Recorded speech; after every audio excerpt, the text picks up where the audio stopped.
المتقين إماما رب ارحمهما كما ربياني صغيرا সকলে আমার সঙ্গে পড়ুন রব্বি রহমহুমা কামা রব্বায়ানি সগীরা।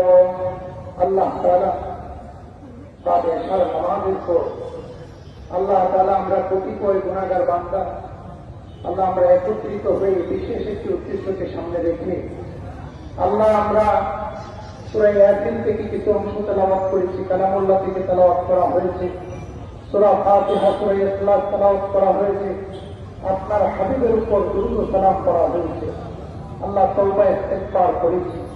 আল্লাহ আমাদের তওবা ইস্তিগফার কবুল করে আল্লাহ তাআলা আমরা যে তেলাওয়াত করেছি রব্বুল আলামিন ইয়া আল্লাহ আমাদের তেলাওয়াতগুলো কবুল ও মঞ্জুর করেন। আর রব্বুল আলামিন ইয়া আল্লাহ আমাদের तमाम জিন্দেগীর গুনাহ খাতাগুলি মাফ করে দেন আল্লাহ। আর রব্বুল আলামিন আমরা অনেক গুনাহ করেছি, অনেক ক্রাইম করেছি আল্লাহ, আপনি আমাদের গুনার দিকে তাকিয়েন না আল্লাহ। আল্লাহ আপনি আমাদেরকে ক্ষমা করে দেন আল্লাহ। রব্বুল আলামিন ইয়া আল্লাহ বিশেষ করে আমরা যাকে বাংলাদেশের স্বাধীনতা সার্বভৌমত্বের প্রয়োজনে রব্বুল আলামিন ইয়া আল্লাহ আপনি আপনার এই প্রিয় বান্দিকে হায়াতে তয়্যিবা দান করেন। আর রব্বুল আলামিন সিহাতে কুল্লিয়া নসিব করেন। আর রব্বুল আলামিন আপনার নির্দেশ ছাড়া কিছুই হয় না গো আল্লাহ। আর রব্বুল আলামিন আপনি চাইলেই তাকে সুস্থ করতে পারেন আল্লাহ।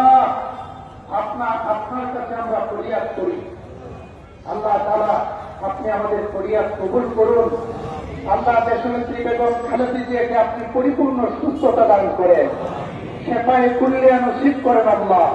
আর রব্বুল আলামিন আরো দীর্ঘদিন তাকে হায়াতে তয়্যিবা সিহাতে কুল্লিয়া নসিব করুন রব্বুল আলামিন ইয়া আল্লাহ। বাংলাদেশের প্রয়োজনে, জনগণের প্রয়োজনে আল্লাহ, বাংলাদেশের স্বাধীনতা সার্বভৌমত্বের প্রয়োজনে আল্লাহ তাআলা আপনি তাকে হায়াতে তয়্যিবা দান করুন রব্বুল আলামিন ইয়া আল্লাহ।